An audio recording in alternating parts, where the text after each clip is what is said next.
उत्तर प्रदेश शिक्षक भर्ती टीजीटी और पीजीटी नए सिलेबस में जो जनरल पेपर ऐड हुआ है उसमें 30 प्रश्न हैं जो सामान्य ज्ञान के क्वेश्चन पूछे जाएंगे।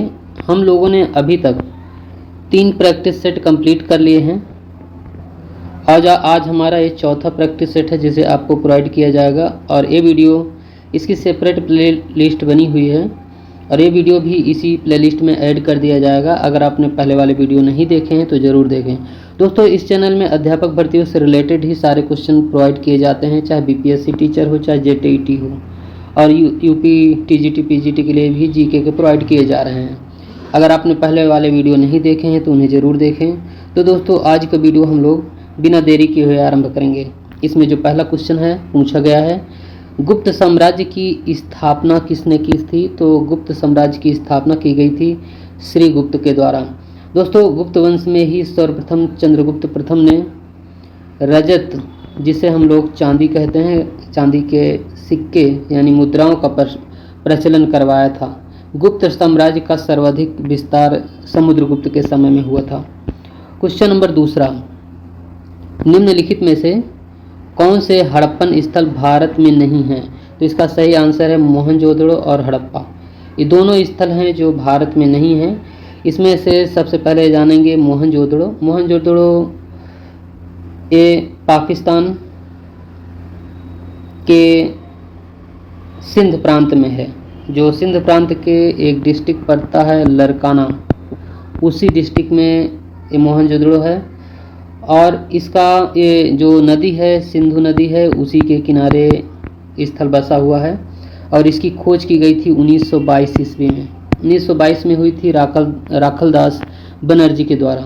और ये जो हड़प्पा है, हड़प्पा की खोज हुई थी 1921 ईस्वी में हुई थी। ये हुई थी दयाराम साहनी के द्वारा और ये भी पाकिस्तान के मोंटगोमरी डिस्ट्रिक्ट में है और ये है रावी नदी के तट पर। क्वेश्चन है तीसरा है, निम्नलिखित में से कौन सा जोड़ा सही नहीं है? तो इसका सही आंसर है तीसरा, अमीर खुसरो जहांगीर। ये जोड़ा सही नहीं है। अमीर खुसरो चिश्ती संप्रदाय के सूफी संत तथा निजामुद्दीन औलिया के शिष्य थे। वह प्रथम भारतीय लेखक थे जिसने हिंदू शब्द का एवं मुहावरों का प्रयोग किया।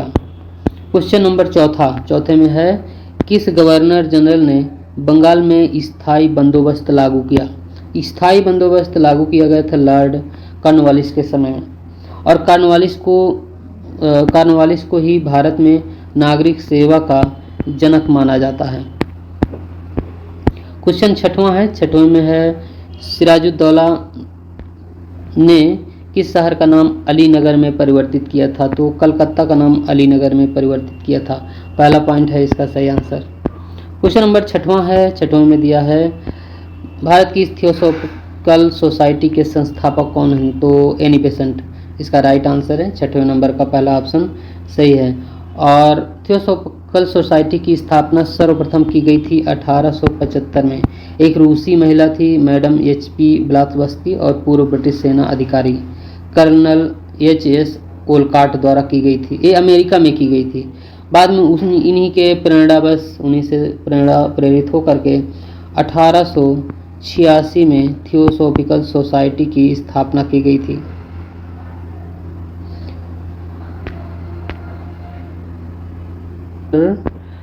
सतवां में है, निम्नलिखित में से कौन भारत में सामाजिक और धार्मिक सुधार में सक्रियता से नहीं जुड़े थे? तो भारतेंदु हरिश्चंद्र ये महान लेखक थे और इसका चौथा ऑप्शन राइट आंसर है। क्वेश्चन नंबर 8वां में दिया गया है, कोमागाटा मारू क्या था? तो एक पोत था। तीसरा ऑप्शन इसका सही आंसर है। इस जहाज को 1914 ईस्वी में जो आर्थिक प्रवासी थे, मतलब जो भारत में अपने जीवन स्तर से खुश नहीं थे, के लिए हांगकांग से बेंगलुरु की यात्रा की थी और अधिकांश यात्रियों को कनाडा में ही जहाज से उतरने की अनुमति नहीं दी गई थी और बाद में उसको वापस फिर भारत भेजा गया। क्वेश्चन नंबर 9 में दिया है, 1937 में देसी भाषा के माध्यम से बुनियादी शिक्षा देने के गांधी जी के प्रस्ताव का समर्थन करने का कांग्रेस का सम्मेलन कहाँ किया गया था? तो ये किया गया था वर्धा में। 9 नंबर का सही आंसर है। क्वेश्चन नंबर 10 है, 10वें में है कि स्वतंत्रता की पूर्व संध्या पर निम्नलिखित में से किस आंदोलन ने सबसे बड़ा कृषक छापा मार देखा था? तो तेलंगाना आंदोलन है, इसका सही आंसर है। तेलंगाना आंदोलन आधुनिक भारत के इतिहास का सबसे बड़ा किसान गोरिल्ला युद्ध था और इस आंदोलन की जो शुरुआत हुई थी 1946 ईस्वी में हुई थी। अगस्त 1947 और सितंबर 1948 के मध्य तक आंदोलन सबसे अधिक सक्रिय रहा था। क्वेश्चन है 11वां में दिया है, पृथ्वी के वायुमंडल की कौन सी परत रेडियो तरंगों को वापस पृथ्वी की ओर परावर्तित करती हैं? तो आयन मंडल है, इसका राइट आंसर है।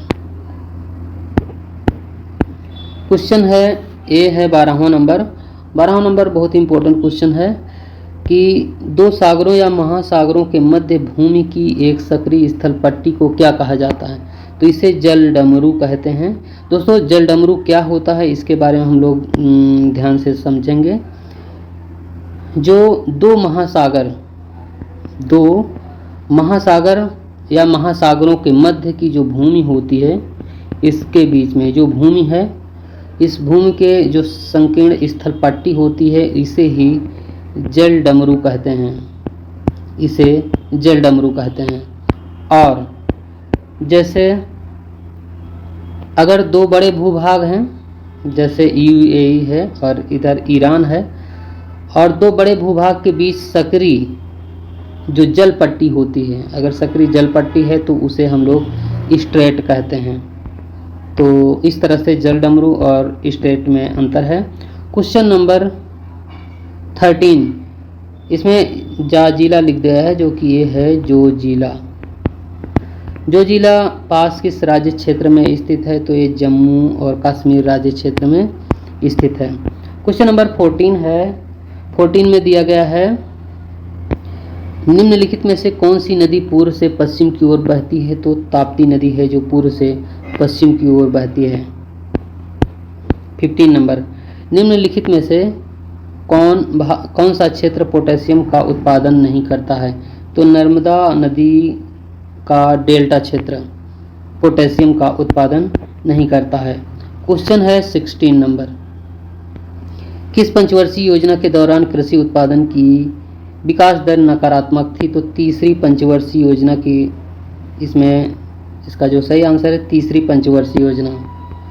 तीसरी पंचवर्षीय योजना कृषि, इसमें उत्पादकता नकारात्मक थी। रीजन था कि उस समय सूखा पड़ा हुआ था।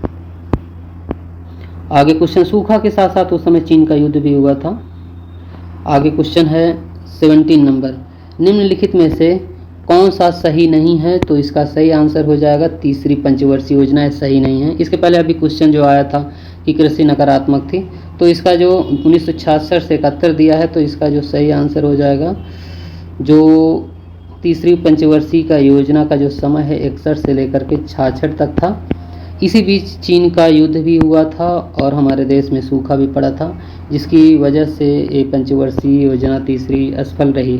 क्वेश्चन है 18, प्रधानमंत्री आवास योजना ग्रामीण लक्ष्य सभी के लिए आवास उपलब्ध कराने की समय सीमा क्या है? तो 2022 राइट आंसर है। क्वेश्चन है 19, कृषि और संबद्ध क्षेत्रों में योजना तैयार करने और समन्वय करने के लिए सर्वोच्च निकाय कौन सा है? तो राष्ट्रीय कृषि और ग्रामीण विकास बैंक।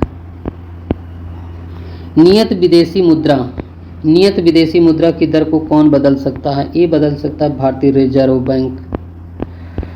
21 नंबर है, हमारे संविधान में आर्थिक आयोजन शामिल है, तो ये समवर्ती सूची में आर्थिक आयोजन शामिल है।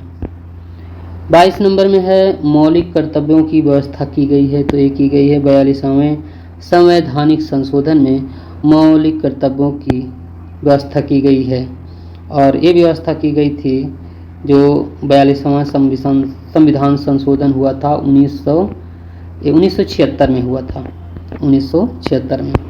क्वेश्चन है 23, भारतीय संविधान के अनुसार किसी अनुच्छेद के अनुसार भंडारी की संपत्तियों और देयताओं के में जानने का अधिकार नागरिक में है? तो आर्टिकल है 19(8) क्वेश्चन है, भारतीय भूमि पर निम्न में से कौन सा मौलिक अधिकार एक विदेशी नागरिक को भी प्राप्त है? तो ये प्राप्त है कानून की अधिकारिता के बिना किसी कार्रवाई के विरुद्ध जीवन, व्यक्तिगत की स्वतंत्रता और रक्षा।